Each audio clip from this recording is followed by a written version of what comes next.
Oke, baiklah. Saya akan memulai perkuliahan regresi terapan, maaf ya. Regresi terapan pertemuan kedua. Ya.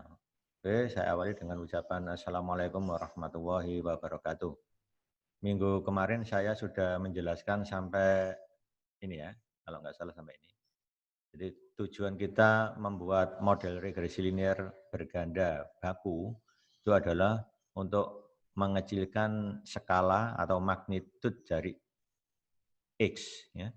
Jadi kalau datanya besar nanti bisa tertransformasi langsung menjadi mengecil di sekitar 0. Ya. Yang kedua, agar koefisiennya bisa dibandingkan dengan menghapuskan satuan gitu ya. Nah, oke. Cara yang dilakukan awalnya adalah kita melakukan center. Center itu variabel asal dikurangi rata-ratanya dibagi simpangan bakunya. Ini namanya di center. Ini untuk YI-nya kita center dulu jadi gini. Setelah kita center, kita lakukan pembagian dengan akar N-1. Itulah variabel yang kita inginkan. Jadi yang awalnya itu variabelnya adalah YI, sekarang berubah jadi ZI yang didefinisikan begini. Yang variabel sentral tadi dibagi dengan akar N-1, ini untuk ZI-nya ya. Ini berarti respon yang baru nanti. Sedangkan variabel prediktornya kan sebanyak P-1, ya, indeks K ini ya. Karena sebanyak P-1, berarti nanti variabel VIK-nya juga sebanyak P-1. Nah, sama transformasinya, pertama di center dulu, variabel XIK tadi, ya, berubah menjadi XIK min XK bar dibagi SK.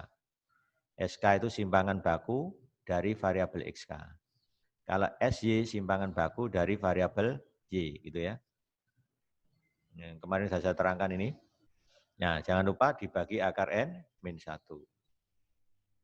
Nah, kalau sudah dilakukan seperti ini, lengkap, yang asalnya variabel YI berubah jadi ZI, variabel XIK berubah jadi VIK, maka nanti model regresi linear berganda baku itu meregresikan antara ZI dengan VIK.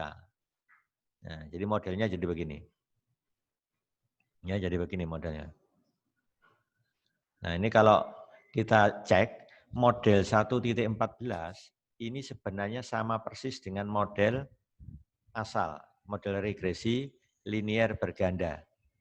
Ya, itu di slide pertama kalau nggak salah itu ya. Nah, sama dengan model regresi linear berganda. Slide pertama ini. Nah, ekuivalen dengan ini. Nah, cuma ditransformasi ke bentuk baku, sehingga nanti susunan parameternya ini akan berubah, tapi nanti bisa dikembalikan ke model asalnya ini, dalam bentuk variabel X, IK lagi. Ya. Ini kan bentuk baku ini variabelnya berubah jadi VIK. Ya. Nah, VIK kan. Nah, nanti VIK ini bisa dikembalikan ke XIK. Sama ya. Itu prosesnya seperti itu.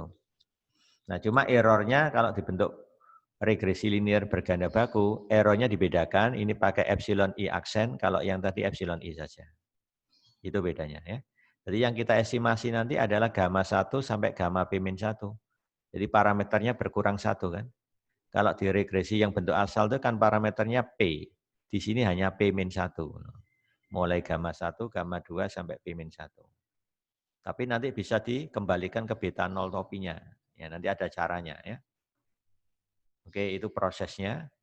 Jadi modelnya seperti ini. Bagaimana ekuivalennya nanti saya tunjukkan supaya Anda paham secara teorinya juga ya.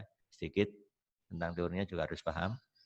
Nah, model regresi linear berganda baku ini ya, itu kalau ditulis dalam notasi matriks jadinya seperti ini. Oh, sama. Ya, set jadinya set tebal yang berisi set 1 sampai set n. V-nya matriks rancangan. Nah, isinya ini enggak ada kolom pertama 1, enggak ada karena tanpa intercept. Ya. Lihat di model regresi ini tanpa ada intercept. Nah, ya kan? Enggak ada interceptnya. Jadi enggak ada gamma 0 di sini. Sehingga matriks rancangan V-nya jadi begini aja. Ini yang V1 diamati N kali, ini V2 diamati N kali, sampai V P-1 diamati N kali. Gamanya isinya hanya gamma 1 sampai gamma P-1, enggak ada gamma 0. Epsilon aksennya adalah error yang baru. Epsilon 1 aksen, epsilon 2 aksen, sampai epsilon n aksen. Nah, dari matrik V ini saya transpose, kemudian saya kalikan. V transpose V. Ternyata bisa dibuktikan secara teoritis, ternyata sama dengan matrik korelasi. Ini yang menarik ini ya. Transformasi tadi itu menyebabkan V transpose V itu menjadi matrik korelasi antar X. Nah, sebagai gambaran, misalkan Anda punya data berpasangan X-nya sebanyak 3.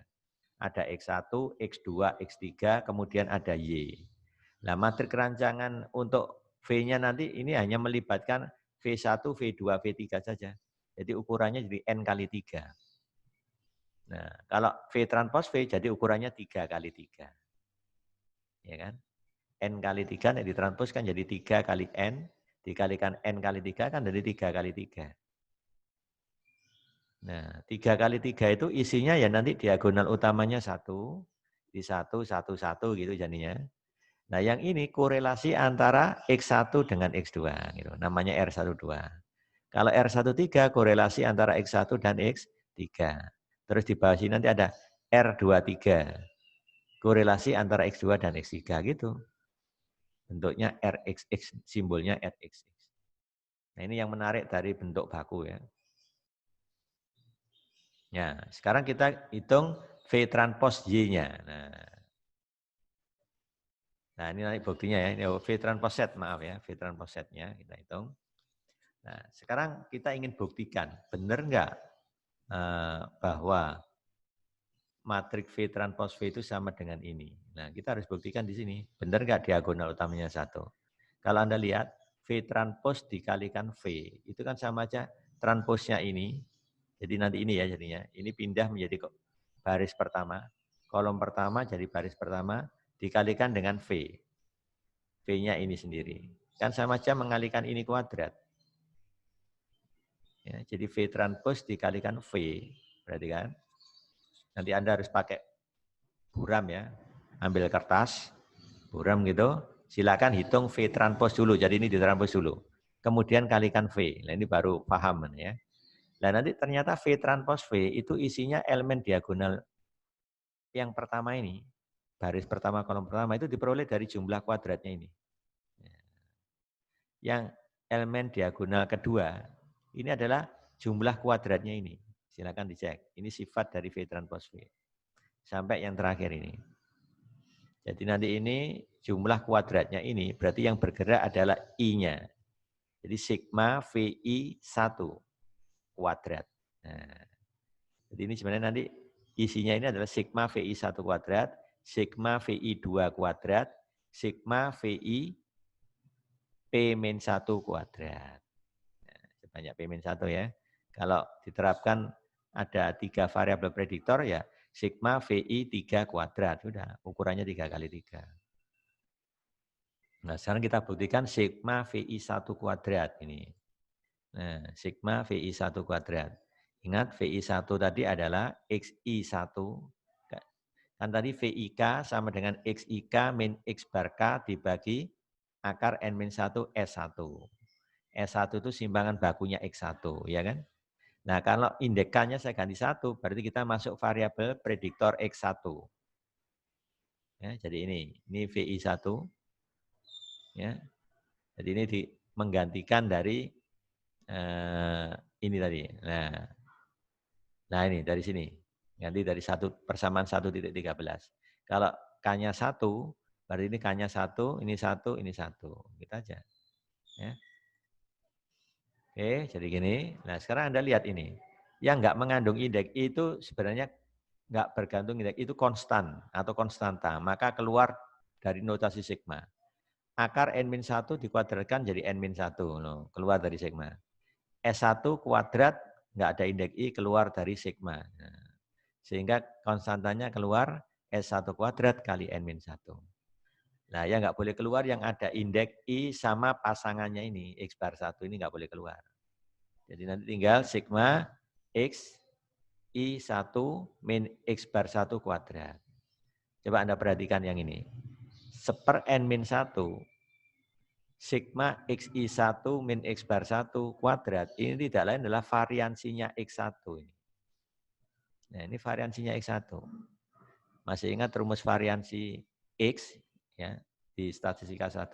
Variansi dari variabel random X itu kan seper N-1 sigma XI min X bar kuadrat. Nah, sama, diadopsi dari itu.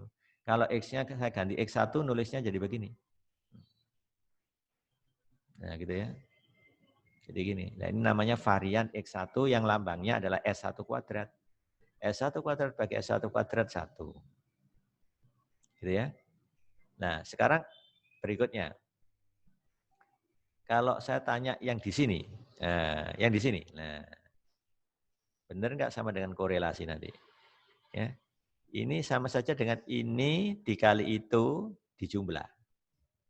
Jadi ini dikali itu dijumlah. Ini kali itu dijumlah sampai ini kali itu. Sehingga nulisnya menjadi seperti ini. Nah, sigma VI1 kali sigma VI2. Ya, kita mau mengisi yang ini. Oh, yang ini. Benar nggak R12? Nah, ini buktinya. Ya. VI1 saya ganti. Ya kan? VI2 saya ganti. Mana yang konstan? Ini akar N-1 dikali akar N-1 jadi N-1 kan? Langsung keluar N-1. S1 kali S2 langsung keluar. Nah, yang nggak boleh keluar ini sama itu. Nah, ya kan? Perhatikan sekarang suku ini. Seper N-1 sigma XI1 min X bar 1 kali XI2 min X bar 2. Ini adalah kovariansi dari X1, X2. Nah, ini kan? Variansi dari X1, X2 dibagi simpangan bakunya X1 kali simpangan bakunya X2 tidak lain definisi korelasi antara X1, X2. Ya, korelasi antara X1 dan X2. Itulah yang menarik ya. Jadi transformasi tadi itu mengubah ke bentuk matrik korelasi. Itu buktinya. Sekarang saya akan tunjukkan V transpose kali Z. Nah, ini V transposnya. Ya, tinggal baris dijadikan kolom gitu aja. Baris pertama jadi kolom pertama. Baris kedua jadi kolom kedua sampai yang ke P-1 ya. Setnya ini set 1 sampai set N. Kalau saya kalikan kan ini aja. Baris dikali kolom dijumlah. Perhatikan ini ya. Baris kali kolom dijumlah. Berarti apa? V11 dikali set 1 ditambah V21 kali set 2 dan seterusnya plus Vn1 kali Zn. Itu kalau saya tulis dengan notasi sigma begini jadinya. Sigma I sama dengan 1 sampai N, yang berubah di V ini adalah ini. 1, 2, sampai N, maka beri nama VI1. Kalikan set yang berubah ini 1, 2, sampai N, jadi set I. Coba ini kalau Anda hitung, misalkan I1 ya, jadi V11 set 1. Cocok kan? V11 set 1. Plus kalau I-nya 2, V21 set 2. No, cocok. V21 set 2. Kalau I-nya N, Vn1 set N. No, cocok. Vn1 set N. Begitu ya. Baris 2 kali kolom pertama jadi ini. Baris ke P-1. P-1. Dikalikan kolom pertama. Jadi ini baris ke P-1. Ternyata ini bisa dibuktikan sama dengan korelasi antara Y dengan X1. Lambangnya RY1. Ya. Korelasi antara Y dengan X1. Lambangnya RY1. Gitu ya. Ya, ini buktinya saya ambil satu aja, yang lain kan analog ini. Kalau ini sudah terbukti, yang ini otomatis ganti-ganti indeks aja ya. Nah, coba ini. Lihat VI1 tadi ini. Set 1 ini kan transformasinya. Bawa ke bentuk X sama Y. Mana yang keluar? Akar N-1 kali akar N-1 keluar jadi N-1. S1 kali SY. Ya, maaf ini SY ini harusnya ya. Ini masih ada kecolongan, ini salah. Tolong diganti S2-nya dengan SY. Ya. Dengan SY ini. Nah, jadi nanti seper S1 kali SY dikali seper N-1 sigma XI1 min X bar 1 dikalikan YI min Y bar. Ini sudah benar. Berarti kan yang saya tanda ini Ini tidak lain kovariansi antara X1 dengan Y. X1 dengan Y. Nah, definisinya. Ingat ini di statistika 1 sudah saya terangkan kovariansi. Dibagi dengan S1 kali SY. Ini harusnya SY. S1 kali SY. Nah, ini adalah definisi korelasi. Sama dengan tadi. Korelasi antara Y dengan X1. Lambangnya R indeks Y1. Begitu ya. Nah, kalau sudah ketemu V transpose V ya, sama V transpose Z, ya, maka kita dapatkan estimator gamanya atau penduga gamma namanya gamma topi. Sama rumusnya. V transpose V di inverse kali V transpose Z. Nah, ini kan namanya metode kuadrat terkecil. Mengadopsi dari beta topi. Kalau beta topi kan variabel matrik rancangannya X, responnya Y. Kan sama. Nah, coba kalau ini V-nya saya ganti X, Z-nya saya ganti Y. Kan jadi beta topi nanti. X transpose X di inverse X transpose Y. Ya kan? Analog, metode kuadrat terkecil. Ya. Nah kalau saya pakai bentuk baku jadi namanya gamma. Betanya diganti gamma topi, X-nya diganti V. V transpose V di inverse V transpose Z karena responnya pakai Z. Ya. V transpose V tadi matrik korelasi RXX. V transpose Z korelasi antara Y dengan X. Nah, jadi ini untuk estimatornya seperti ini. Sehingga diperoleh penduga fungsi responnya yaitu Z topi V kali gamma topi. Ya, V kali gamma topi. Jadi hasilnya seperti ini. V dikalikan gamma topi. Ini V-nya tadi, ini gamma topinya. Inverse RXX dikali RYX. Ya. Nah, ada sesuatu yang perlu saya jelaskan nanti apa hubungannya beta dengan gamma. Nah, di sini hubungan beta dengan gamma itu saya cantumkan di persamaan 115A dan 115B. Jadi kalau nanti gammanya sudah diestimasi, ya, nah, melalui rumus ini kan gammanya sudah dapat kan, berarti nanti akan dapat gamma 1 topi, gamma 2 topi, sampai gamma P-1 topi. Bagaimana mendapatkan beta 0 topi, beta 1 topi, sampai beta P-1 topi? Pakailah rumus ini. Nah, ini pakai rumus ini. Misalkan gini, kalau tadi sudah ketemu gamma 1 topi, gitu, maka kita dapat beta 1 topi. Tinggal ngasih topi aja di sini, ya kan? Saya ambil contoh, misalkan K-nya 1. Gamma 1 topi dapat, maka kita peroleh beta 1 topi. SY, simpangan baku Y, dibagi S1, simpangan bakunya X1, dikali gamma 1 topi. Caranya gitu aja. Kalau saya pilih K-nya 2, berarti kita ingin menduga beta 2 topi kan?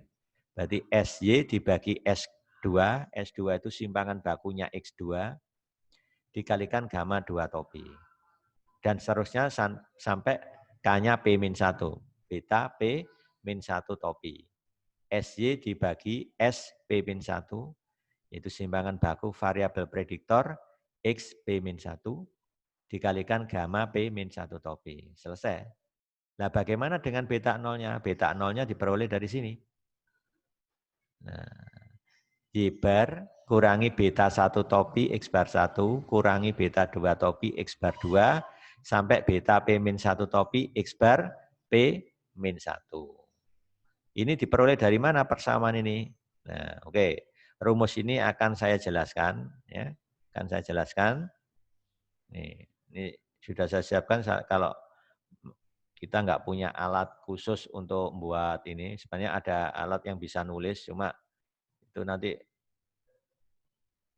menggunakan alat ganda jadinya ya. Ya laptop ya itu ya. Jadi saya murni pakai ini. Ya, ini saya jelaskan asalnya rumus tadi ya. Pertama, kita transformasi dulu YI menjadi ZI. Rumusnya tadi kan gini. 1 per akar N-1 kali center. Jadi YI yang sudah di center dibagi akar N-1. Secara sama yang variabel prediktornya XIK berubah jadi VIK. Di center dulu dibagi akar N-1. Nah ya. Sekarang kita punya model asal, namanya model asal kan. Errornya pakai epsilon I, pengamatannya sebanyak N. Ini saya beri nama persamaan 1. Nah, dari sini saya bisa mendapatkan persamaan 2. Loh, ini yang saya tanyakan tadi. Ini kalau saya ambil beta 0 kan sama saja Y bar, berarti kan, dikurangi X bar 1, beta 1 X bar 1, kurangi beta 2 X bar 2, sampai dikurangi beta P-1 X bar P-1. Nah, asalnya beta 0 tadi itu dari sini sebenarnya. Nah, ya, dari sini asalnya. Nah, kalau Anda perhatikan di slide ini, nah, ya kan? Jadi asalnya ini, itu sebenarnya dari sini, persamaan 2 ini. Tinggal mindahkan yang suku ini ke ruas kiri kan sudah jadi ini. Nah, cuma beta nolnya saya taruh di kiri, yang suku ruas sebelahnya saya taruh di kanan. Saya pindah tempat aja. Ya. Jadi asalnya ini tuh dari sini. Nah, sekarang pertanyaan saya, dari mana? Ya, dari mana asalnya ini? Nah, Anda pernah belajar notasi sigma di SMA. Saya ulang lagi di statistika 1. Kalau ini saya jumlah, berarti nulisnya jadi sigma I sama dengan 1 sampai NYI kan. Kemudian saya bagi dengan N, namanya berubah jadi Y bar. Betul ya? Ruas kanan juga sama, saya jumlah dulu sama dengan I 1 sampai N. Jadi sigma I sama dengan 1 sampai N. Kemudian saya bagi N. Maka B intak nolnya tetap nggak berubah. Coba, Anda masih ingat konsep ini. Sigma I sama dengan 1 sampai N K. K-nya itu konstanta. Hasilnya K kali N kan. Nah, ini sifat dasarnya aja. K kali N. Nah, kalau sekarang saya bagi dengan N, K kali N dibagi dengan N kan ketemu K juga. Jadi akhirnya apa? Kalau K itu atau konstanta itu saya jumlahkan, mulai dari 1 sampai N, kemudian saya bagi N, hasilnya pasti tetap K. Itu yang saya pakai di sini. Ya. Sekarang ini kalau saya jumlahkan I1 sampai N, terus saya bagi N, maka sigmanya itu bekerja pada XI1 karena ada indeks I. Beta 1-nya keluar. Sehingga beta 1 sigma XI1 dibagi N itu namanya X bar 1.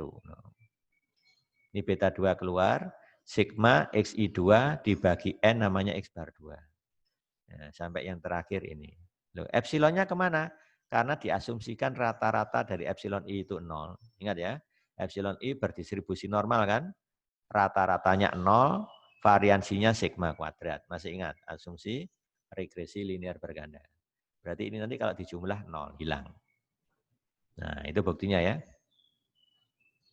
Udah, kalau sudah saya kurangi persamaan 1 dengan persamaan 2. Berarti nanti ruas kirinya jadi YI min Y bar. Oh, ya kan? Beta nolnya hilang loh, ini hilang, interceptnya hilang. Tinggal beta 1 ini dikurangi beta 1 kali X bar 1. Keluarkan beta 1-nya, tinggal XI1 dikurangi X bar 1. Plus untuk beta 2, caranya sama, XI2 min X bar 2. Sampai yang beta P min 1. Plus epsilon I.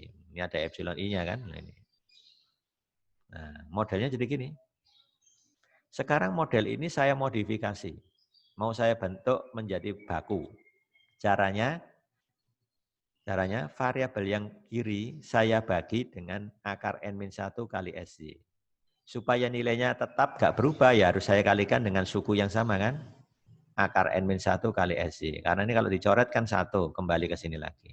Itu namanya dimodifikasi. Ruas kanan juga demikian. Ini saya bagi dengan akar N-1 dikali S1. Ya, nah? Supaya netral atau enggak berubah nilai, kalikan akar N-1 S1. Beta 1-nya ngikut. Ya, ini. Secara sama beta 2-nya juga demikian. Ya, nah? Sampai beta P-1-nya. Plus epsilon I. Gitu ya. Nah, begitu. Nah, sekarang saya namai yang ini apa tadi? Set I. Nah, yang ini VI1. Yang ini VI2. Ya kan? Ini VI2. Sampai yang ini VI P min 1. PI P min 1. Sudah? Nah, modelnya jadi begini. Ini hanya mengganti aja. Yang ini sesuai transformasinya tadi. Ini namanya set I.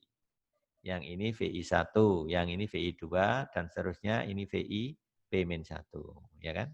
Plus epsilon I. Nah, sekarang kedua ruas saya bagi akar N-1. Loh, hilang. Akar N-1-nya hilang. Tinggal SY kali Y, ZI. Yang ini hilang, tinggal beta 1 S1 VI1. Oh, ya kan? Beta 1 S1 VI1 plus beta 2 S2 VI2 plus ini. Lah ini errornya berubah bentuk. Epsilon I-nya dibagi akar N-1. Saya transformasi sekali lagi, saya bagi SY sekarang. Nah, ini dibagi SY jadi ZI. Ini dibagi SY jadi begini kan? Nah, ini dibagi SY jadi begini. Ini dibagi SY jadi begini. Ini saya bagi lagi SY jadi begini. Nah, error yang baru ini saya beri nama epsilon I aksen. Nah, epsilon I aksen. Beda dengan epsilon I kan? Nah, oke. Nah, selanjutnya ini saya namai gamma 1. Nah, yang ini saya namai gamma 2. Yang ini gamma P-1. Sehingga kita dapat hubungan apa? Gamma 1 sama dengan beta 1 dikali S1 per SY. Kalau gamma 2, beta 2 dikali S2 per SY. Betul ya? Nah, ini yang dinamakan regresi linear berganda bentuk baku. Berarti persamaan 3 ini ekuivalen dengan persamaan 1. Ya, ekuivalen dengan persamaan 1 ini. Ya, persis. Oh, diturunkan dari sini kok. Ya. Nah, nah, hubungan tadi yang saya cantumkan di slide ini, itu sebenarnya ini. Gamma 1 saya ganti ini. Kalau ditulis balik, beta 1 jadi apa? Gamma 1 dikalikan kebalikannya kan, SY per S1. Inilah buktinya ini tadi. Kalau gamma 2 kan ini tadi. Kalau dibalik beta 2 sama dengan SY per S2 kali gamma 2. Begitu seterusnya secara umum ditulis begini. K-nya bergerak dari 1 sampai P-1. Ya, jadi seperti ini. Nah, untuk memperoleh beta nolnya dari persamaan 2 tadi. Nah, dari persamaan 2 ini. Nah, ini ya. Tinggal mindahkan aja beta 0 sama dengan Y bar min beta 1 X bar 1 min beta 2 X bar 2, selesai sudah. Nah, ini bukti detailnya seperti ini ya. Nah, ini untuk beta nolnya ya. Oke, sekarang kita ke contoh. Ke contohnya.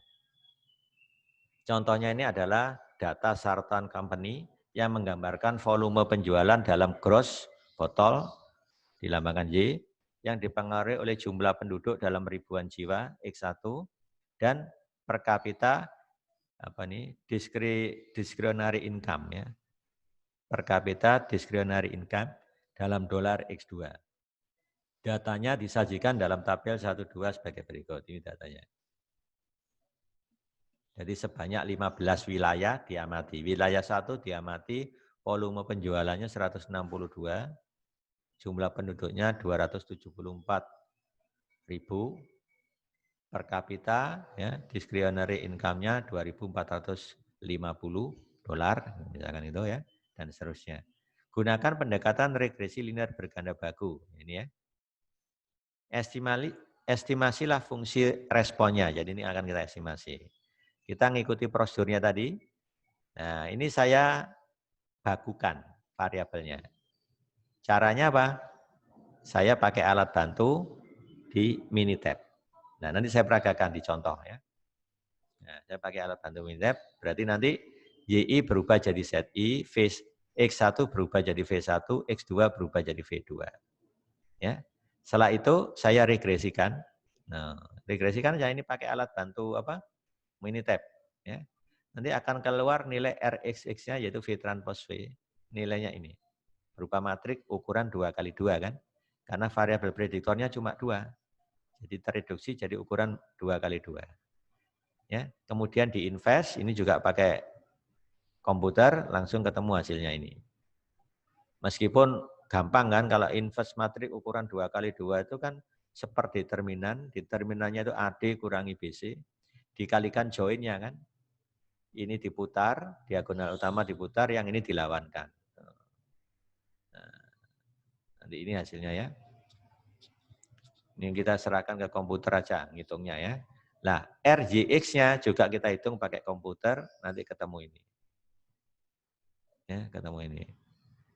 RJX ya. Kalau sudah baru kita dapatkan gamma topi. Rumusnya apa tadi? Ini atau ini dikalikan itu. Ya, jadi matrik ini kali matrik itu saya kerjakan pakai komputer juga hasilnya ini. Inilah gamma 1 topi, ini gamma 2 topi, ya kan? Nah, ini hasil dugaan dalam bentuk regresi baku. Kembalikan ke regresi asal, berarti beta 1 topinya dihitung pakai ini. SY per S1 kali gamma 1 topi. SY-nya kita hitung pakai komputer, keluar ini. S1 pakai komputer ini, dikalikan gamma 1 topi. Ya kan? Ketemu ini. Beta 2 topi secara sama. Ya, gamma 1 topinya ini, gamma 2 topinya itu ya. Beta 0 topi dari sini. Y bar min beta 1 topi X bar 1 min beta 2 topi X bar 2. Ketemu 3,45. Sehingga bentuk regresi asalnya ini. Beta 0 topi plus beta 1 topi X1 plus beta 2 topi X2. Itulah caranya ya. Oke, ini selesai. Sekarang coba saya akan berikan soal latihan ya. Saya pilih aja soal latihannya. Kalau kan di sini semua nggak nutut berapa jam nanti ya. Ya, saya ambil contoh, ini ada soal latihan. Coba kalau Anda menjumpai kasus nomor 2, bagaimana cara Anda menjawab? Saya baca dulu. Seorang peneliti ingin menduga model regresi kuadratik, yaitu ini modelnya. Ia tahu bahwa nilai variabel respon pada X sama dengan 1 adalah 10. Berarti dengan mengabaikan suku galat di dalam model. Jadi ini diabaikan, dianggap aja ini enggak ada. Ya kan? Dia tahu bahwa kalau X-nya 1, Y-nya 10. Itu kan berarti garis fungsi ini, fungsi kuadrat kan jadinya, melalui titik 1,10 kan. Jadi kalau X1, Y-nya 10. Ya. Itu maksudnya. Tentukan langkah-langkah untuk menduga model regresi kuadratik ini. Nah, ini kan kasusnya unik. Dia ingin menduga model regresi kuadratik tapi diberikan syarat. Syaratnya dia melalui titik 1,10 dengan mengabaikan galat. Di mana cara menduganya?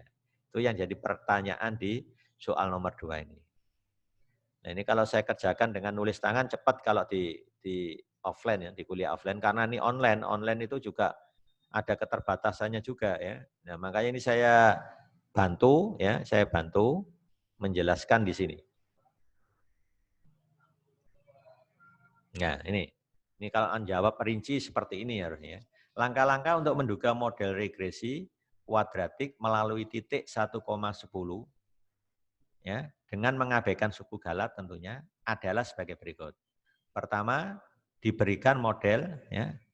Ya, ini diberikan model regresi kuadratik ini. Nah, ini sengaja saya cetak tebal, tapi maknanya ini bukan matrik ya.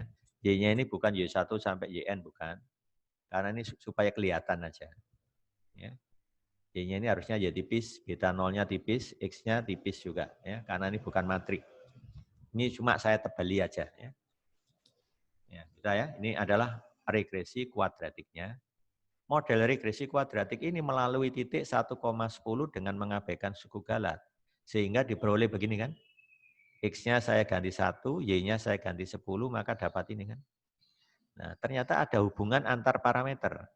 Saya bisa menulis beta 11 bisa saya ganti 10 min beta 0 min beta 1. Terus saya substitusikan beta 11 ke model ini. Nah, ke model ini. Sehingga saya dapat hasil ini. Ini beta 1-1-nya saya ganti. Saya ganti 10 min beta 0 min beta 1. Sehingga modelnya hanya melibatkan beta 0 dan beta 1 aja, enggak ada beta 1-1. Karena sudah saya hilangkan di sini tadi. Gitu ya. Ini kalau Anda sederhanakan jadi begini. Gampang kan ini? Coba lihat. 10 dikalikan X kuadrat jadi 10X kuadrat. Ya. Ini vektor loh 10X kuadrat ini. Kalau diterapkan nanti bentuknya vektor. pindahkan ke ruas kiri jadi Y-10X kuadrat. Beta 0, di sini ada beta 0 lagi. Min beta 0 kali X kuadrat. Ya, min beta 0 kali X kuadrat ditambah beta 0. Kalau beta 0-nya saya keluarkan, kan jadi begini. Beta 0 kali 1, beta 0. Beta 0 kali min X kuadrat, min beta 0 X kuadrat. Min beta 0 X kuadrat. Jadi digabung. Secara sama beta 1 X ketemu min beta 1 X kuadrat. Keluarkan beta 1-nya jadi X min X kuadrat. Plus epsilon. Ini namanya model regresi baru. Sekarang saya misalkan ini namanya set. Ya, yang ini saya namakan V1. Yang ini saya namakan V2. Sehingga modelnya menjadi set sama dengan beta 0 V1 plus beta 1 V2 plus error. Nah, modelnya jadi begini. Ya kan? Ini sudah bisa diestimasi. Berarti apa? Kita meregresikan set terhadap V1 dan V2 ya, tanpa intercept. Nah, ingat beta 0 bukan intercept dalam posisi ini ya. Nah, ini diregresikan nanti akan ketemu nilai beta 0 topi dan beta 1 topi.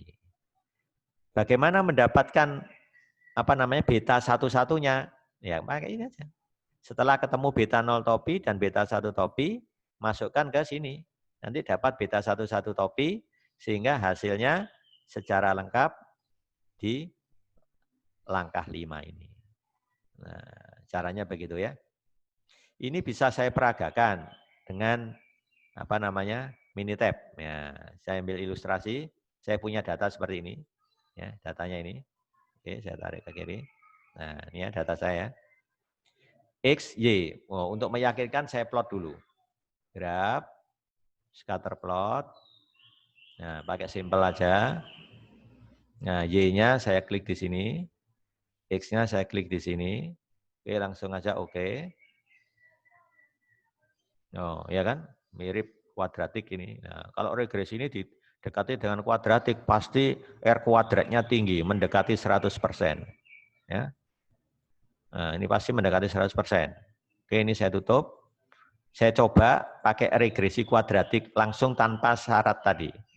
Nah, start, regresi, pakai yang regresi ini ya, jangan pakai yang weighted line plot, jangan ini aja. Nah, klik sini. Ini pakai versi Minitab 17 ya. Y, X, nah ini kan. Oh, maaf, ini pakai regresi kuadratik. Ada kesalahan, saya ulang lagi. Saya harus nambahkan kolom di sini X kuadrat. Ya. X kuadrat. Nah, setelah itu baru saya isi. Let C3 itu adalah X kuadrat sama dengan C1 pangkat 2. Nah, ini dulu ya. Nah, kalau sudah baru saya regresikan. Start, regresi, regression, pilih fit regression model. Nah, ada ya. Setelah X, masukkan lagi X kuadrat, kategori nggak ada. Modelnya ini sudah benar, ada 2 suku yang masuk. Ya toh? Ini ada 2 suku yang masuk ini. Nah, ya benar. Tambahkan 2 suku yang masuk. Oke. Optionnya nggak perlu, tanpa bobot dan tanpa transformasi variabel. Step wise nggak perlu, graph nggak perlu, result aja. Oke, resultnya pakai yang simple, tanpa Durbin Watson ya. Nah, oke, storage. Storage-nya saya hanya butuh residual. Oke, sudah dalam bentuk residual. Oke, oke lagi. Nah, ini hasilnya ya. Ini residualnya. Kalau pakai regresi kuadratik langsung tanpa ada kendala melalui 1,10 tadi.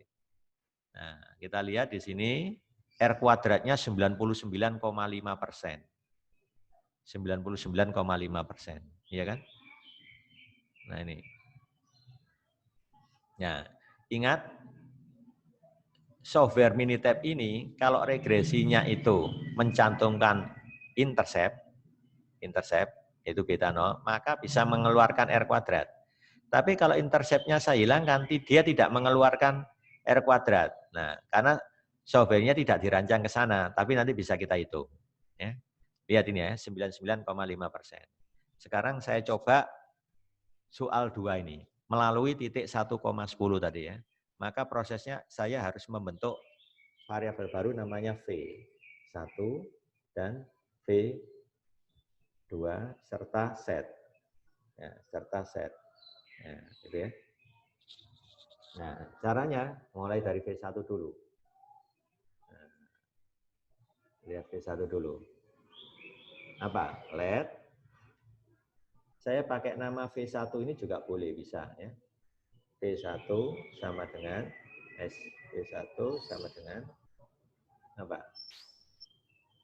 Rumusnya tadi, ini pengamatannya N. N-nya sebanyak 80. Ya. N-nya sebanyak 80. Berarti apa? Seper akar N-1. Itu saya taruh belakang, tinggal distandarisasi.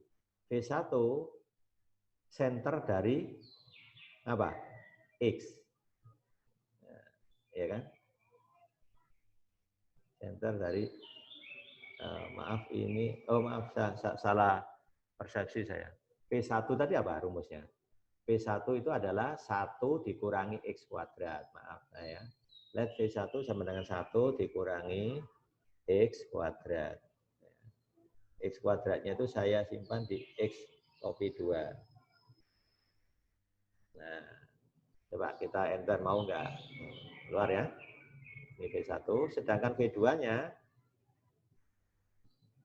itu adalah X dikurangi X kuadrat. Jadi X, nah, ini kan tadi rumusnya. Coba lihat di pembuktian tadi, ya kan? V1-nya itu adalah 1 min X kuadrat, V2-nya X kurangi X kuadrat. Ya kan? Oke, saya enter. Keluar tidak V1-nya. Sekarang setnya. Apa setnya? Let set sama dengan apa? Y, ya kan? Y dikurangi 10 kali X kuadrat, ya kan? X pangkat 2. Atau X kuadrat tadi sudah ya. Kita pakai yang X pangkat 2 ini. Nah, ya kan? Setnya kan Y dikurangi 10 X kuadrat. Ini X kuadratnya. Y-nya itu yang ini. Nah, itu pakai ini tadi. Nah, setnya Y kurangi 10 X kuadrat. Ya kan? Kita enter. Keluar. Nah, kalau sudah kita regresikan set terhadap apa? V1 dan V2 tanpa intercept. Hati-hati. Ya. Sama. Start. Regresi. Regression. Nah, pakai set sekarang. Nah, ini saya ganti. V1 sama V2. Tanpa intercept, hati-hati. Harus cek di model. Loh, ini kan pakai include intercept kan, ini harus saya hapus. Ini berarti tanpa intercept. Oke, kita butuh storage. Nah, untuk mengeluarkan R kuadratnya nanti ya. Nah, butuh residual kan? Oke. Oke. Nah, ini residualnya yang diperoleh dari meregresikan set terhadap V1, V2. Nah, ini hasilnya. Sekarang kita lihat. Nah, oh ini R kuadratnya keluar langsung kok ini. Nah, cuma ini dibulatkan ini sama dia, 100%. Sebenarnya nggak persis 100. Nanti bisa kita lihat. Ya, kita lihat nggak persis 100. Ini dibulatkan ini. Karena datanya sangat baik tadi. Nah itu kelemahan dari software itu kadang-kadang dibulatkan itu, nggak aslinya ya. Pangkas. Kadang-kadang 7 desimal dipangkas jadi 2 desimal, itu kan juga pembulatan. Kalau kita belajar ANAVA itu loh ya. Nah ini yang jelas sudah R kuadratnya sudah nampak di sini, jadi kita nggak perlu ngitung sebenarnya. Tapi kalau mau ngitung sebenarnya nggak sampai 100% ya. Nah ini V1-nya, P value-nya ini signifikan, V2-nya tidak signifikan ya, kalau pakai alfa 5%. Jadi modelnya ini adalah hasilnya, jadi set sama dengan 11,11 V1 min 1,22 V2. Itu modelnya. Ya. Jadi ini apa ini? Beta 0 topi, ini beta 1 topi. Dari beta 0 topi dan beta 1 topi, maka kita dapat beta 1 topi. Yaitu 10 dikurangi beta 0 topi, dikurangi lagi beta 1 topi. Nanti bisa diperoleh kan? Ya, jadi kita ngitungnya beta 11 di sini. Let apa? K1 sama dengan 10 dikurangi beta 11 topi, beta 0 topi dulu 11,11. Oke. 11,11. Dikurangi lagi min kan jadi plus. Dikurangi min 1,22 kan jadi plus 1,22. Ya. 1,22. Nah, saya print K1. Nah, berarti ketemu beta satu-satunya 0,11. Sehingga modelnya bisa ditulis apa? Y ya, sama dengan apa? 10 apa namanya? X kuadrat tadi ya. Jadi kalau tulis modelnya sama dengan beta 0 topi ya. Beta 0 topi 1 min nah, beta 0 topinya tadi ini 11,11. Jadi Y min 10 X kuadrat sama dengan apa? 11,11 ya, dikalikan 1 min X kuadrat. Ya, kemudian beta 1 topinya berapa? Min 1,22. Min 1,22 kali X min X kuadrat. Itu nanti kalau dikembalikan, nah ke sini, nah dikembalikan ke sini, ini diganti dengan 11,11, ini diganti min 1,22, maka sudah dapat model kuadratnya seperti ini. Ya gitulah gambarannya. Ya, tadi kan kita sudah punya ini, beta 0 topi, sudah punya beta 1 topi. Nah beta 1 topinya ini tadi yang di Minitab ini. Ketemu 0,11. Nah, jadi hasilnya nanti kalau kita hitung, Y dugaan sama dengan 11,11 ditambah beta 1 topi, tadi min berapa? Min 1,22X, terus plus 0,11X kuadrat. Itulah modelnya. Nah kita cek R kuadratnya, benar nggak?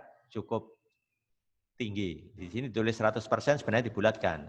Saya simpan di K2 ya. Let K2 sama dengan 1 min, kan rumusnya ini. Jumlah kuadrat residualnya pakai C8 ini ya. Jadi SSQ C8 nah, gitu ya, dibagi SSQ dari set. Nah, responnya set ya, bukan Y ya. Karena ini dikeluarkan dari regresinya set terhadap V1, V2. Ya kan? Dari set dikurangi rata-ratanya set. Nah, min kurung buka tutup set. Nah, gini cara mengeluarkan R kuadratnya. Saya print K2. Oh, lihat. Ini kalau dipersenkan 99,9918%, maka Minitab langsung membulatkan 100%. Oh, ya kan? Nah, ini nilai yang asli itu ini sebenarnya, ya. Kalau dihitung ya. Nah, itulah untuk penjelasannya. Sekarang kita lihat ini ada data kesukaan merek ya. Ini ada data kesukaan merek. Nah, ini. Nah, kalau ini saya regresi langsung, kita bisa menafsirkan beta 1 topinya. Ya, beta 1 topi. Nah, ini langsung aja kita regresikan, start, regresi, ya kan? Sekarang kita pakai data, setnya saya ganti Y sekarang. Variabel continue-nya ada X1, X2. Oke, ini dianggap continue ya. X1, X2, nggak ada kategori. Modelnya melibatkan intercept. Nah, ini harus diklik. Nah, gitu ya. Oke, option. Nggak perlu, ya, nggak perlu ini tanpa pembobot. Step wise nggak usah. Grab resultnya, oke, semua masuk. Nah, mungkin kita butuh menyimpan residualnya. Nah, oke. Nah, ini residualnya, ya kan? Nah, ini modelnya. Jadi dugalah model regresi ini pada data tersebut. Tuliskan fungsi regresi dugaannya. Nah, ini regresi dugaannya ini. Y topi sama dengan 37,65 plus 4,425 X 1 plus 4,375 X 2. Tanpa menuliskan indeks tidak masalah. Ya. Itu kan pengamatan. Ya. Gitu ya. Itu hasil dugaannya sudah.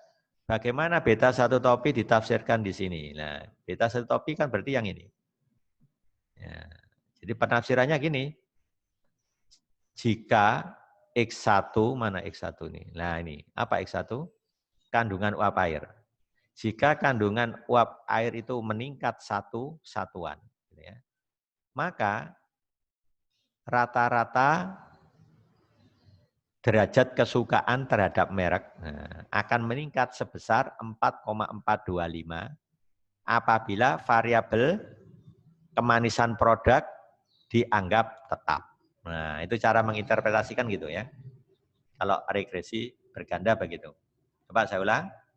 Jika apa tadi? Kandungan uap air meningkat 1 satuan, maka rata-rata derajat kesukaan terhadap merek, rata-rata ya, derajat kesukaan terhadap merek akan meningkat sebesar 4,425 apabila variabel kemanisan produk dianggap tetap. Itu cara menginterpretasikannya ini. Dugalah model regresi linier sederhana ordo pertama. Kalau sederhana itu berarti menggunakan satu variabel prediktor. Di sini hanya X1 yang dilibatkan. Ya, regresi Y terhadap X1. Tentukan penduga fungsi regresinya. Nah, jadi pakai regresi linier sederhana itu yang kita bahas di Sasika 2 kan. Ya. Semester lalu ya. Ya, ini langsung aja. Start. Ya, start regresi. Pilih regression. Nah, ini saya hapus. Nah, hanya masukkan ini aja. Oke, masukkan intercept juga. Oke. Mungkin yang storage-nya ya kita nggak usah simpan ya, biar nggak numpuk nanti. Ya. Kalau diperlukan aja baru kita keluarkan. Oke. Nah, ini hasilnya. Ya. Di sini sangat signifikan P value-nya 0 kan? Ya. Sangat signifikan P value-nya 0, R kuadratnya 79,64%. Ya. R kuadratnya 79,64%. Ya, ini jawabnya ya. Yang B sudah kejawab, jawabnya adalah ini. Y dugaan atau Y topi sama dengan 50,77 ditambah 4,425 X1. Gitu ya. Nah, bandingkan penduga koefisien regresi bagi kandungan uap air yang diperoleh dari butir B tadi dengan koefisien padanannya yang diperoleh pada soal A. Apa yang Anda temukan? Nah, di sini saya temukan beta 1 topinya itu 4,425. Iya kan? 4,425. Sedangkan yang di model lengkap tadi yang melibatkan X1, X2 itu hasilnya adalah berapa tadi? Nah ini, persis sama ya, 4,425. Nah, ternyata persis sama. Ya, di model pertama yang melibatkan X1 dan X2. Ya, nah ini modelnya. Nah, kalau saya regresi ulang terhadap X1 saja, ternyata hasilnya sama, cuma interceptnya yang beda. Ya, interceptnya yang beda. Ini 4,425 loh, sama persis ya. 4,425 loh, interceptnya yang beda, 50,77. Ya, beda di intercept. Ya, jadi nilainya sama jawabnya ya, dengan yang itu ya. Tentukan galatnya dan buatlah diagram kotak garis galatnya. Ini untuk model asal ya. Ini aja ya. Ini galatnya. Informasi apa yang diberikan oleh plot ini? Ya. Dan buatlah diagram kotak garis dari galatnya. Coba ini saya buat diagram kotak garis. Graf, box plot, pakai yang simple. yang saya masukkan residual, scale nggak perlu ya. Oke. Nah ini diagram kotak garisnya. Ini nilai terendah, nah, sekitar min 4 ke bawah dikit. Ini nilai yang tertinggi, 4 lebih sedikit. Gitu. Ini rata-ratanya tepat di 0, loh, hampir dekat 0. Ya. Ini medianya ya, yang ini medianya hampir 0. Gitu. Nilai terendah ini, nilai tertinggi ini. Untuk rentang dari apa namanya, error atau residual atau galat. Jadi galatnya itu terendah di sekitar ini, tertinggi itu 4 lebih dikit, ini hampir di bawahnya min 4 dikit ya. Nah, tapi kalau dilihat medianya ini sudah mendekati rata-ratanya tadi, rata-rata galat itu 0. Nah, itu ya jawabnya seperti itu. Ya. Informasi apa yang diberikan oleh plot ini? Nah, itu. Jadi Q1-nya ini biasanya kalau dibiarkan gini akan apa namanya keluar. Nah, ini hanya untuk memformat, mewarnai ya pakai custom ya. Misalkan kita ingin mewarnai hasil pakai pilihan, misalkan mau pilih ini ya warnanya mau kita buat warna kuning misalkan itu aja ya. Terus ini mau kita tebeli, otomatis warnanya pakai warna apa namanya biru aja. Ini garis pembatasnya, ukurannya saya buat 2 supaya tebel. Nah nanti jadinya begini. Itu hanya untuk memformatnya. Ya.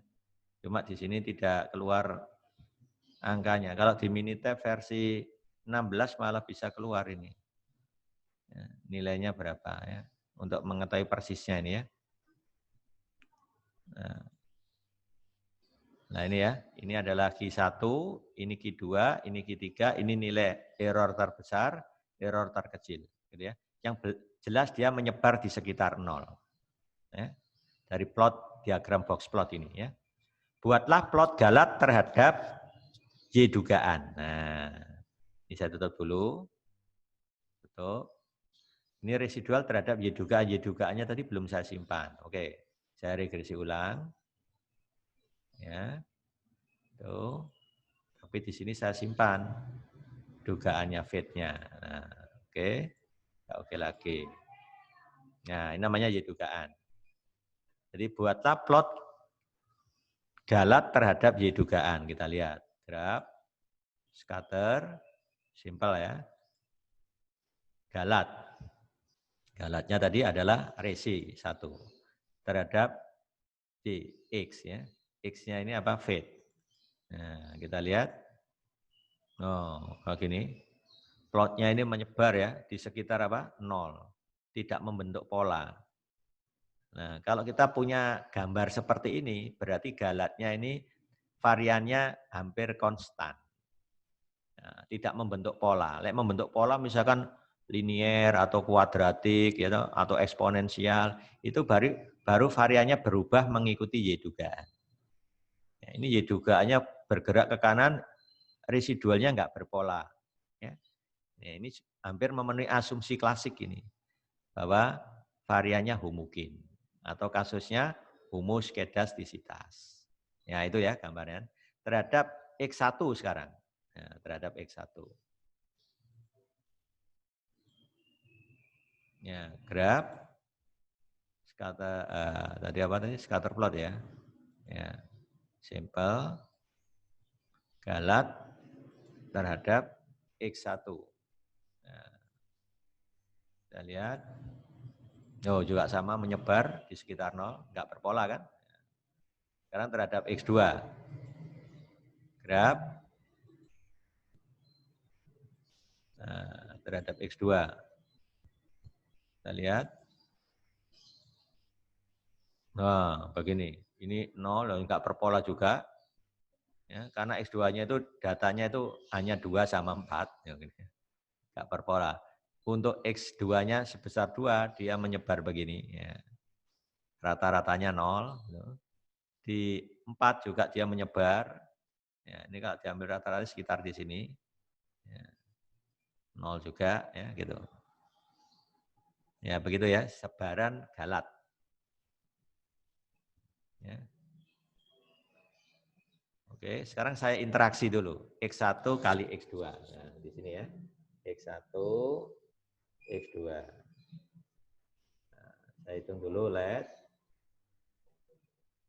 C7 sama dengan X1, berarti apa? C2 ya. Kali C3. C3-nya kan X2. Nah, ini ya. Sekarang kita plot. Nah, ini saya ganti interaksi ya. Nah, terhadap interaksi masih menyebar, nggak berpola juga, ya kan, di sekitar 0. Ini kan 0 ini. Kalau tarik ke kanan, nggak berpola juga. Ya. Nah, ini sebenarnya pola sebarannya sudah memenuhi asumsi. Tidak membentuk tren. Nek membentuk tren itu berarti ada kasus heteroskedasisitas. Itu namanya penyimpangan asumsi galat. Ya. Nanti dibahas di bab ini ya, bab keberapa itu ada itu. Ya. Nah, oke, itu yang bisa dijelaskan. Nah, yang contoh 5 ini dengan menggunakan regresi apa tadi? Menggunakan regresi baku. Nah, oke, ini yang regresi baku ya. Ya, ini ada, ini saya regresi baku. Berarti saya harus membentuk apa? Set dulu. Nah, kemudian saya membentuk V1 dan V2. Karena variabel prediktornya yang 2. Nah, caranya tadi, let set sama dengan apa? Sama dengan center kan dari C2. Jadi apa? Kalau disenterkan C2 dikurangi apa? Ini kan X1 ini. Dikurangi rata-ratanya X1 berarti min. Nah, C1. Nah, setelah itu nah, ini yang C2 dikurangi min dari C1, maaf. C1 gitu ya. Nah, ini sudah. Habis itu dibagi apa? Simpangan bakunya kan? S, T, D. Nah, dari siapa? C2. Nah, oh maaf ini minnya C2 ya. Jadi ini namanya di center ini. Ya. Perintahnya kayak gini di center. Nah, habis itu dikurung lagi dari depan sampai belakang. Ini salah ngasih kurung bisa lain nanti. Dibagi kan? Nah, akar berarti S di RT. Kurung buka tutup. Apa? N-1. N-nya di sini 16. Kalau dikurangi 1 jadi 15. Jadi akar 15. Nah, enter. Nah, inilah nilai set kita. Ya. Secara sama ini saya copy. Nah, saya paste di sini. Ya. Saya paste. Saya ganti nama setnya ini dengan C9 atau V1. Ya, gitu ya. Nah, di sini apa? Pakai C3. Tinggal ganti C3. C3, di sini nanti min dari C3. Nah, simpangan bakunya pakai C3, dibagi akar 15. Oke. Nah, sekarang ini saya copy. Ctrl C, saya paste lagi. Ini saya ganti V2. Itu ya. Ini C berapa? Oh, sudah ya. V1 sudah. Let V1 sudah. Sekarang yang V2. V2 ini menggunakan apa?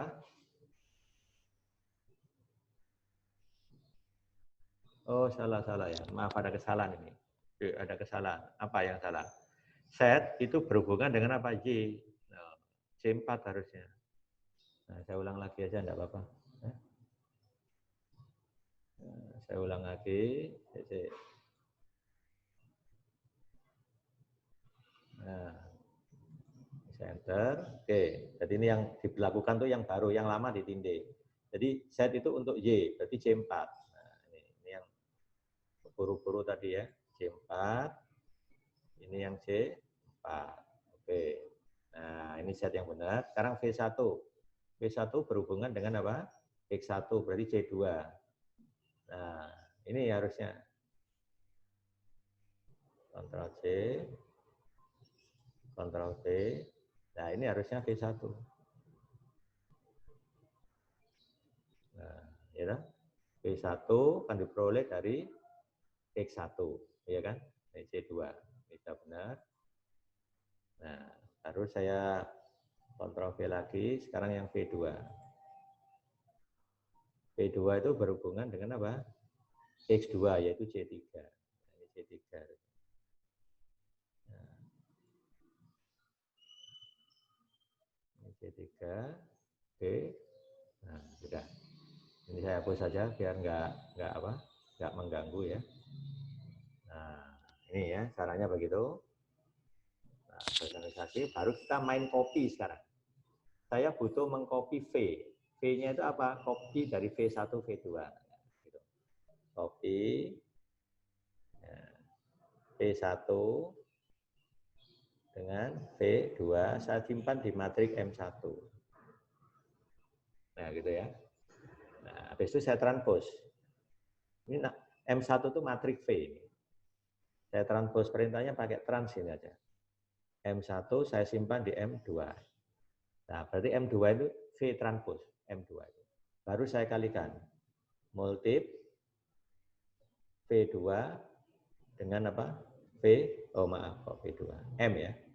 M2 yaitu V transpose tadi, dengan M1 yaitu V-nya. Saya simpan hasilnya di M3. Nah, jadi M3 ini adalah V transpose V. Nah, kalau saya print, nah, ukurannya berapa ini? Ayo, bisa nebak ini? M3 ini ukuran berapa? V transpose kali V. V-nya itu ukurannya adalah 16 kali 2. Jadi V transpose V pasti 2 kali 2. Ya kan? Nah, kebetulan hasilnya persis matriks identitas, ya kan? Berarti ini apa? Korelasi antara X1 dengan X1, ini korelasi X2 dengan X2. Korelasi dengan sendirinya kan satu. Kovariansi antara X1 X2 tepat 0, benar-benar nggak ada korelasi. Nah, ini ekstrim sekali kan? 0, gitu lah. Ini kalau saya invert, ya, invert M berapa? M3, saya simpan hasilnya di M4. Nah, berarti M4 itu apa? Inverse dari RXX. Nah, RXX. Ingat ya, M4 itu sebenarnya RXX yang sudah diinverse. Atau inverse V transpose V tadi. Ini V transpose V, saya simpan di M3. Kalau V transpose V saya inverse, saya simpan di M4. Hasilnya tetap, karena matriks identitas di inverse pasti tetap. Ya, tetap ya. Sekarang kita ingin menghitung set V transpose kali set. Berarti saya harus mengcopy dulu. Copy, setnya tadi adalah ini, ya kan? Saya simpan di M berapa? 5. Nah, jadi M5 itu sudah bentuknya matriks, dalam hal ini vektor ya. Nah, harus multip. Nah, multip, V transpose kali set. V transpose tadi disimpan di mana ya? Siapa yang tahu? V transpose disimpan di M2 kan? Nah, ini kan V-nya ya, ditranspose, hasilnya disimpan di M2. Jadi M2 ini sebenarnya V transpose. Nah, jadi multipnya nanti V transpose M2 dikalikan M5. Simpan hasilnya di M6. Saya enter.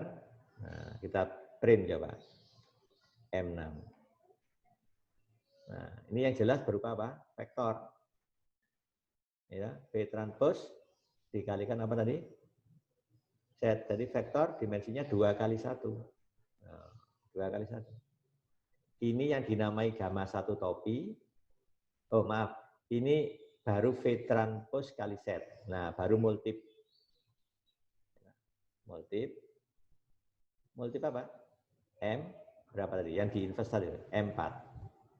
M4 ini adalah M4 itu adalah invest dari apa? V transpose V atau RXX diinvest. Itu namanya M4. Dikalikan Z transpose apa? Dikalikan V transpose Z. Kali V transpose Z. Oke, rumusnya saya tulis saja. Nah, mana nih? Nah, ini rumusnya. Sebenarnya saya mau ngitung ini, gamma topi.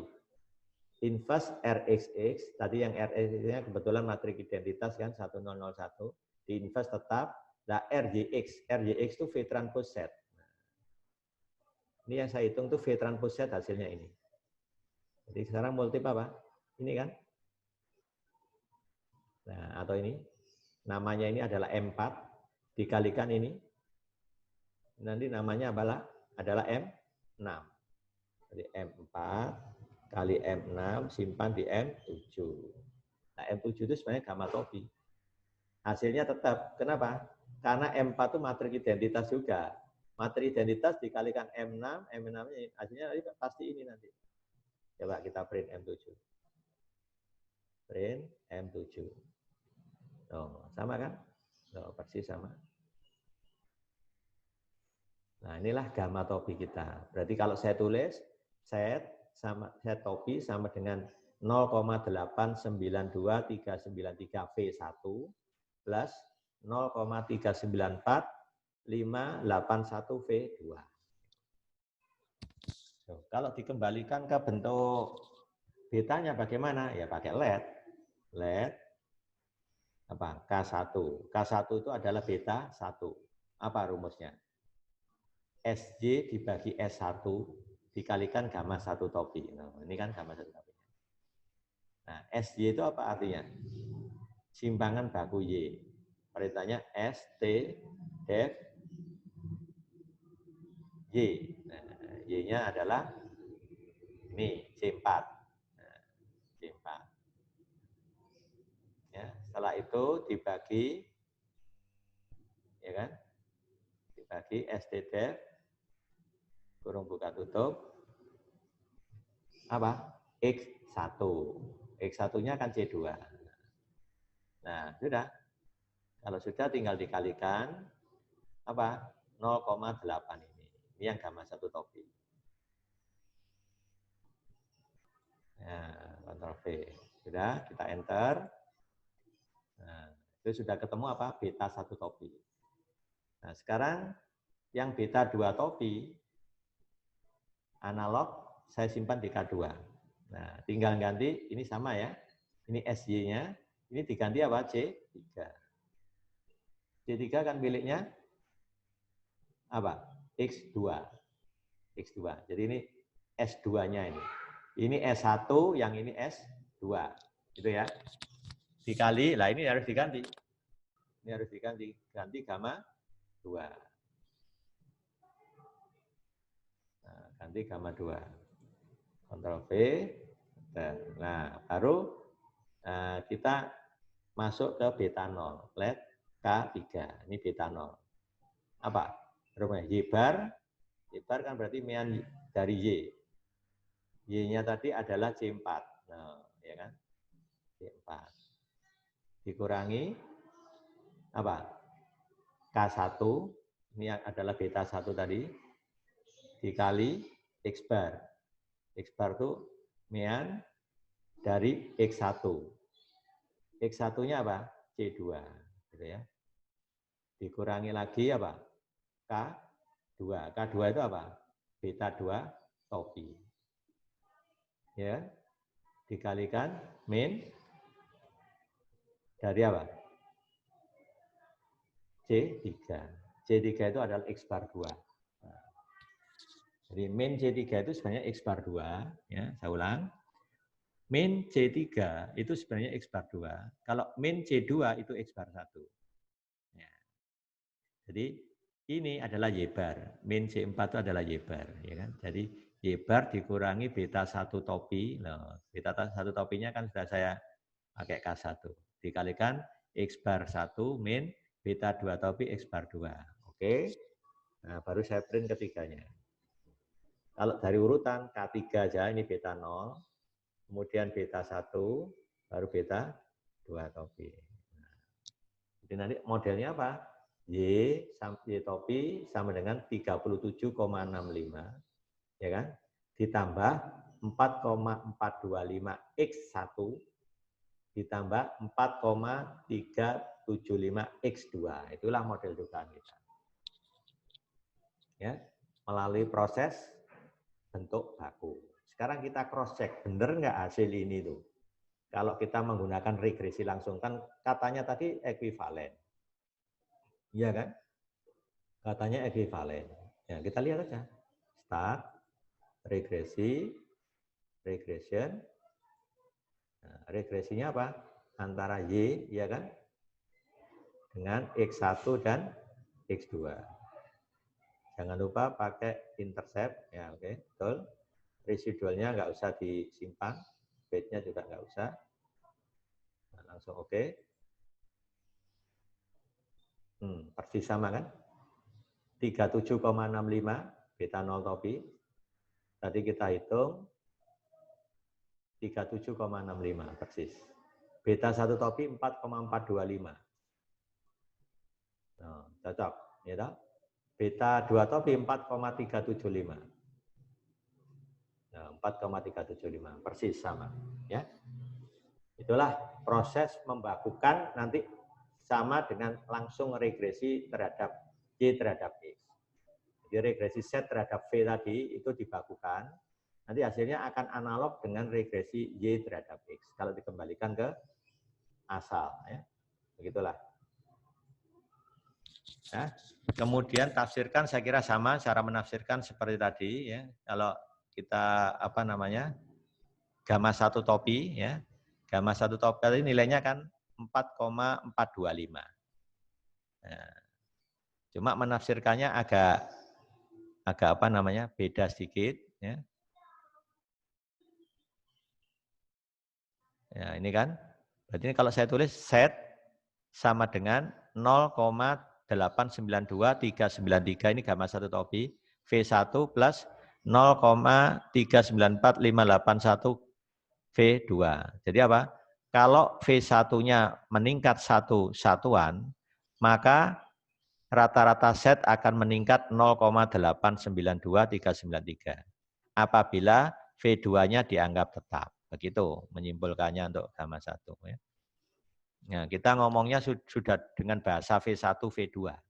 Bukan X1, X2 lagi. Ya, karena dibentuk baku. Ya. Terus ubahlah koefisien regresi baku kembali ke koefisien untuk model regresi dalam variabel asal. Tadi sudah. Nah, ini ya. Kalau diubah ke bentuk asal nanti jawabnya ini. Y topi sama dengan 37,65 plus 4,425 X1 plus 4,375 X2. Itu adalah jawaban untuk yang B. Ya, saya kira itu ya. Ya, nanti di pertemuan kedua ini Anda dapat tugas 1. Ya, tugas 1. Kalau mungkin tugas ini nanti ada 2 versi. Anda boleh mengambil data dari luar studi kasus biar Anda tahu penerapan regresi itu bagaimana ya. Ya. Terus mengenai pertanyaannya Anda buat sesuai yang ada di sini. Anda bisa buat 5 6 7 nah, mungkin 8 pertanyaan. Satu data Anda jawab semua pertanyaan yang ada ini. Pertama menduga modelnya. Misalkan Anda punya data, Pak, saya dapat data X1, X2, X3 sama Y. Prediktor saya 3, Pak. Oke, boleh. Sebenarnya langkah awal yang Anda lakukan tuh melihat plotnya dulu. Plotnya. Plot antara X1 dengan Y, bagaimana X2 dengan Y, X3 dengan Y. Itu tujuannya apa? Untuk mengecek apakah X ini sudah layak dimasukkan ke model regresi linear berganda. Jangan-jangan ada yang efeknya kuadratik. Nah, itu. Nah, kalau ini tadi memang nggak saya cek, karena saya ngikuti pertanyaan yang ada di sini, tanpa dilakukan pengecekan awal. Oke, jadi saran saya kamu deteksi awal aja. Kalau Anda sudah dapat data, tolong diplot Y dengan X1, Y dengan X2. Sebaiknya plotnya itu linear atau mendekati linear, enggak apa-apa. Pak, saya punya tapi agak lengkung. Plotnya Y terhadap X1 enggak apa-apa, masukkan aja. Karena ini untuk studi awal, begitu ya. Studi awal. Jangan yang plotnya tadi kuadratik gini dipaksa linear, itu kurang pas. Nanti hilangkan yang terlalu lengkung ya, hilangkan, pilih aja yang agak linear, ada trennya linear dikit lah. Misalkan gini lekuk gini, boleh. Terus agak lengkung dikit, boleh, masukkan aja. Ya, apalagi trennya linear ya tambah boleh itu ya. Itu cara memilih datanya. Nah, dari data itu nanti Anda bisa menjawab pertanyaan ini A, B gitu ya. C, D, E, F, G, H lah paling enggak 8 pertanyaan. Itu nanti terkait tugas 1 nanti penjelasannya bisa saya kirim melalui aula tentang tugas 1 ya, nanti bisa dilihat di aula ya. Oke, saya kira cukup sekian. Saya akhiri untuk pertemuan kedua hari ini. Saya ucapkan Assalamualaikum warahmatullahi wabarakatuh.